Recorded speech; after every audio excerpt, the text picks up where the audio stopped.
Hello everyone शांति पाठशाला को मु आपण मानंकु स्वागत जनाउछि।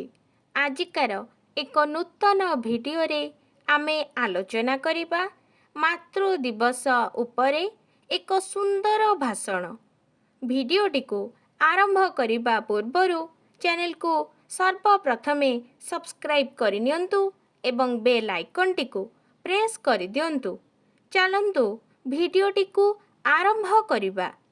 सम्मान्य सभापति महोदय, पूज्य गुरुजी गुरुमा, उपस्थित पूज्य विचारक मंडली, श्रद्धेय प्रतियोगी वृंद एवं मोर सान बड़ भाई ओ भौणी माने, आजी हेउछि मातृ दिवस बा मदर्स डे। एही दिवस अवसर रे मते किछि कहिबार सुजोग मिलिथिबारु मु निजकु धन्य मने करूअछि। संस्कृत रे कुहा जाइछि जननी जन्मभूमिश्च स्वर्गादपि गरीयसी। मदर्स डे बा मातृ दिवस प्रथमे ग्रीस देशरे देवता माता रियांकर सम्मानार्थे पालित हेउथिला। तापरे इंग्लैंड रे माँ मानंकु सम्मानित करिबाकु इंग्लैंड रे मदर्स डे मे मासर चतुर्थ रविवार दिन पालित हेला। एही दिवस क्रमे क्रमे समग्र विश्वरे एक उत्सवरे परिणत हेला। माँ को सम्मान देबाकू जाई लोकमाने चर्च रे पूजा करुथिले। डेनमार्क, इटाली, फिनलैंड, ऑस्ट्रेलिया आदि देशरे मे मासर द्वितीय रविवार को मदर्स डे रूपे पालन करुछंती। माँ शब्दरे भरी रहिछि माधुर्य, सेही डाकरे पूरी रहिछि कोमलता। माँ संतान पाई जहा करे तार ऋण संतान पक्षे सुझिबा कष्टकर।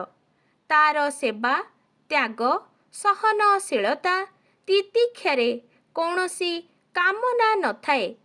हृदय खोली स्नेह, सराग, आशीर्वाद बुहाई देबाही जेपरी तार कर्तव्य, सेथिरे ही पूरी उठे तार मातृत्व। गांधारी सर्वदा सर्वकाଳରେ ସମସ୍ତଙ୍କର ନମସ୍ୟ। ତାଙ୍କ ପାଇଁ କୌରବ ଓ ପାଣ୍ଡବ ସମାନ। ସମସ୍ତଙ୍କୁ ସେ ସମାନ ଦୃଷ୍ଟିରେ ଦେଖୁଥିଲେ।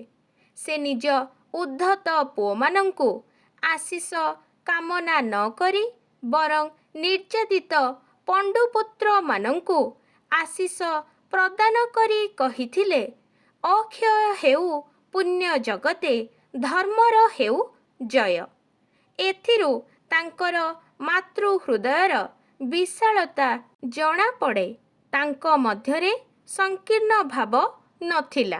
ମାତୃ ପୂଜାର ପରମ୍ପରା ପାଶ୍ଚାତ୍ୟ ଦେଶରେ କେବଳ ନୁହେଁ, ଆମ ଦେଶରେ ପ୍ରାଚୀନ କାଳରୁ ପ୍ରଚଳିତ ହୋଇ ଆସୁଛି। ମା'ର ଆଶୀର୍ବାଦରେ ଅସାଧ୍ୟ ମଧ୍ୟ ସାଧ୍ୟ ହୁଏ।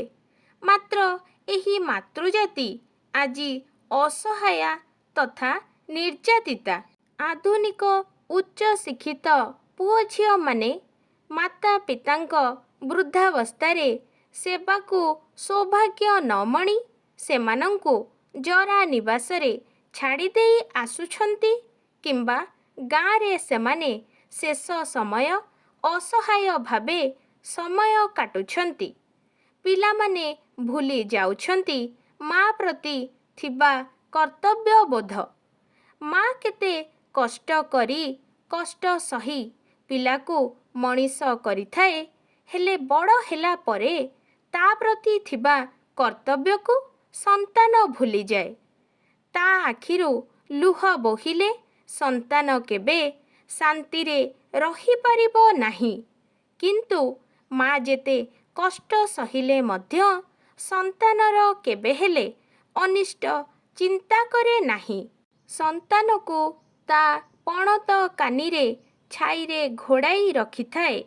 ସବୁ କଷ୍ଟକୁ ନିଜ ଉପରକୁ ନେଇ ସନ୍ତାନକୁ ଅଭୟ ବର ପାଇଁ ଈଶ୍ୱରଙ୍କ ନିକଟରେ ପ୍ରାର୍ଥନା କରେ। ସେ ଭୋକିଲା ରହି ତା ପିଲା ମୁହଁରେ ଆହାର ଦେଇଥାଏ। ସେ ଜନ୍ମଦାତ୍ରୀ, କରୁଣାମୟୀ, ମମତାର ସାଗର। ତାର କୋଳରେ ବୈକୁଣ୍ଠ। ମୁଁ ଏତିକି କହି ମୋର ବକ୍ତବ୍ୟ ଶେଷ କରୁଛି। ଆଜିକାର ଭିଡ଼ିଓଟି ଆପଣଙ୍କୁ କିପରି ଲାଗିଛି କମେଣ୍ଟ ମାଧ୍ୟମରେ ନିଶ୍ଚୟ ଜଣାଇବେ ଏବଂ ଲାଇକ୍, ସେୟାର, ସବସ୍କ୍ରାଇବ୍ କରିବାକୁ ଜମାରୁ ଭୁଲିବେନି। ଧନ୍ୟବାଦ।